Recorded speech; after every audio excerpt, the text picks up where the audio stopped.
สุงคะมื้อในเฮาได้มาเฮ็ดผักหวานกันแทงเหี่ยว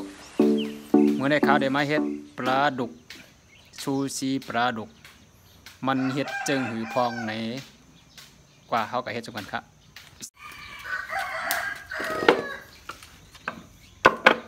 อันตั้งชุดเอาปลามาซอยกันครับเนาะอ๋อใหญ่สิบหาย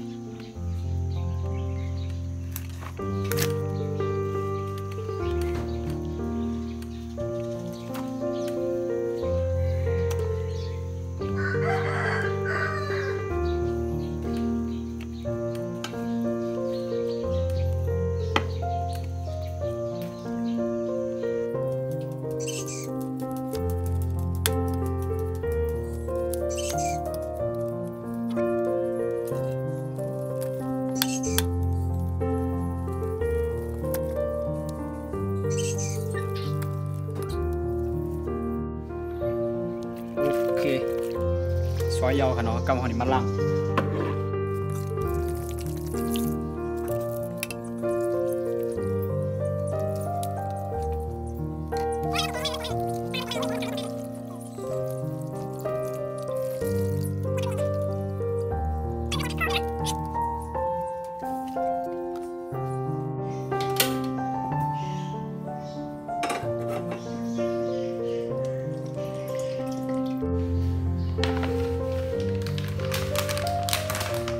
แป้งทอดกรอบ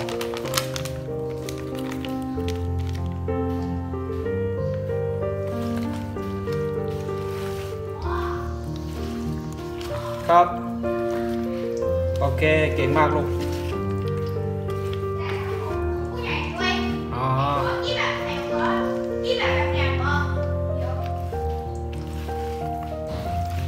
ลูกบ่าวอาบน้ำแล้วอ่ะอ๋อโอเคโอเคเจอผมช่างหัวแบบผู้ใหญ่ด้วยเย็นก่อน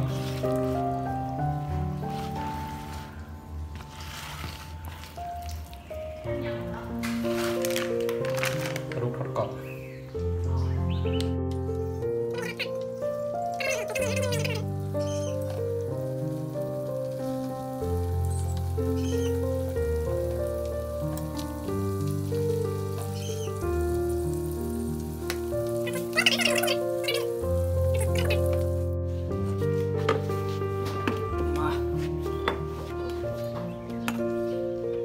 ดึกไปปางสุกเลยกันเนาะเดี๋ยวมาซอย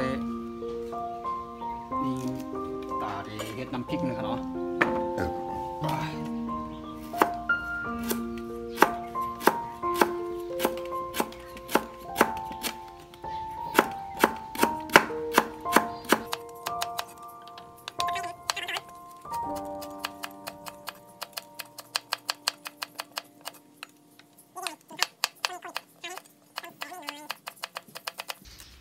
โอเค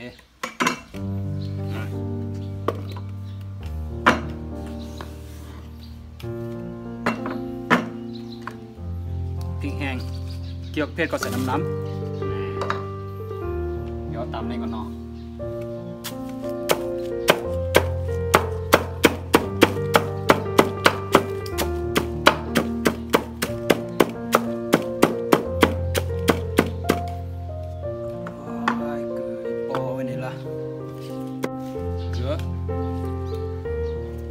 ผมใส่เกลือตามหยาบนะใส่เกลือตามง่าย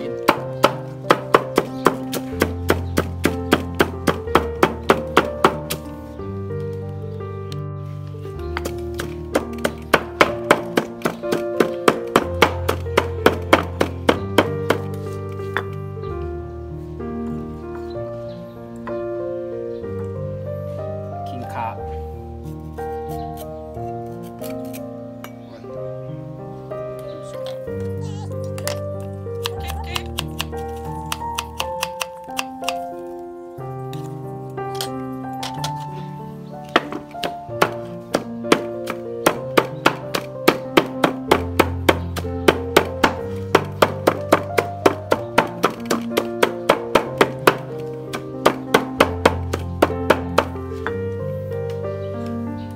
เขามีหอ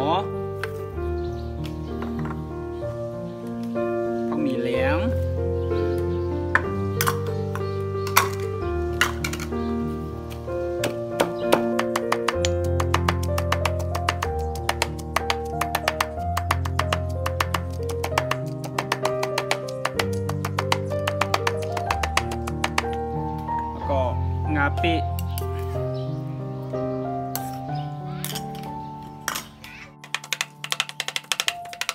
โอ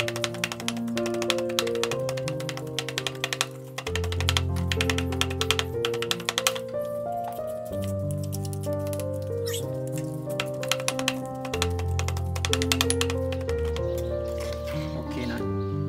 ตำห้ามดีป้อเฮ็ดกินทั้งกล้วยมันเฮ็ดขายกันเนาะที่เตียงบ่ห้อมขี้คันตำที่ไหนก็ว่าก็มีขายนะในการนะก็ถามชื่อเด้อก็ถามชื่อว่าน้ำพริกแกงเผ็ดเนี่ยนะเอาได้มาเฮ็ดจังไหนเนี่ยนะเฮ็ดชูชีปลาลูกเนี่ยนะ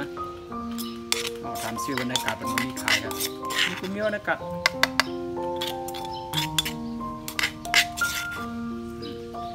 เขาตำพริกเหยาปลาเดี๋ยวจำชั่วเขานะกำเขาเดี๋ยวไปตัวปลา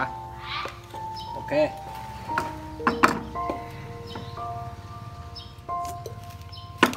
ไปดูปลากันโอ้แค่ไหนอ่ะว่าปลาโซ่เขากำเขาเดี๋ยวออกมายัดน้ำมันมันนี่เนาะ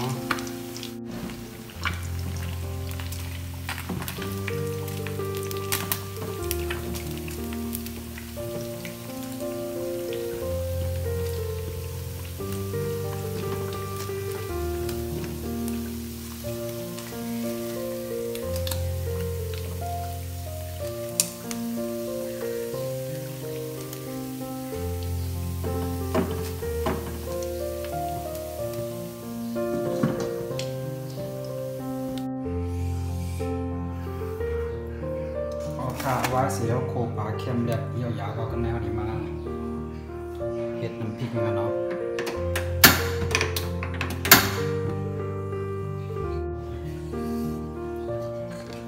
เฮ้ย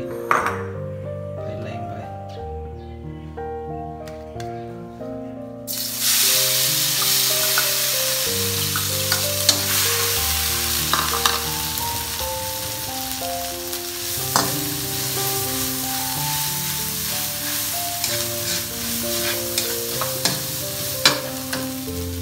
น้ำทานปิ๊บติ่งอย่างน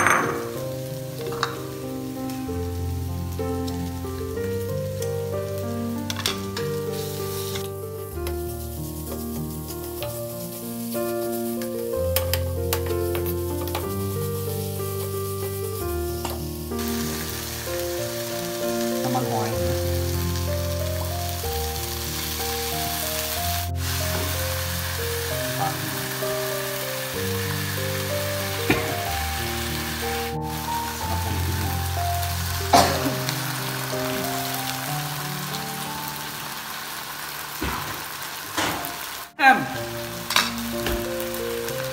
ผงชูรสหรือว่าของหวาน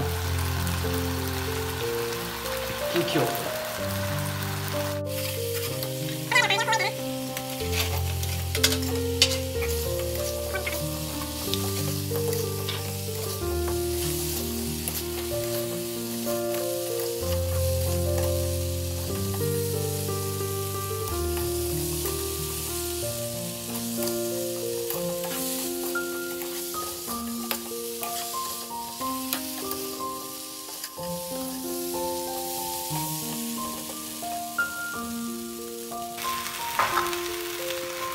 น้ำแนวเจ๊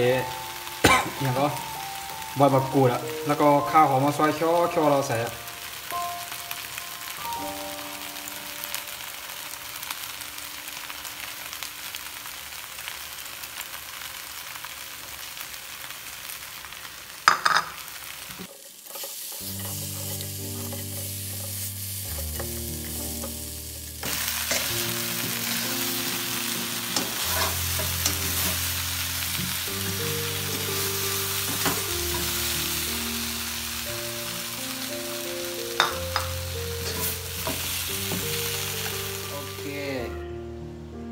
ยาวๆครับนี่พร้อมเสิร์ฟซูชิปลาดุก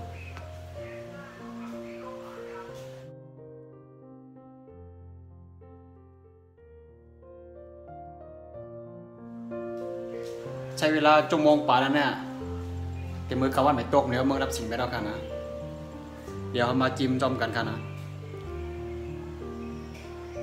เกี่ยวกับคลิปในก็อย่าไปเลื่อนผ่านค่ะนะกดไลค์กดแชร์ไปนิดนึงนะยินโจมค่ะดีกดกระมัดด้วยไม่ซุ่มค่ะไม่ซุ่ม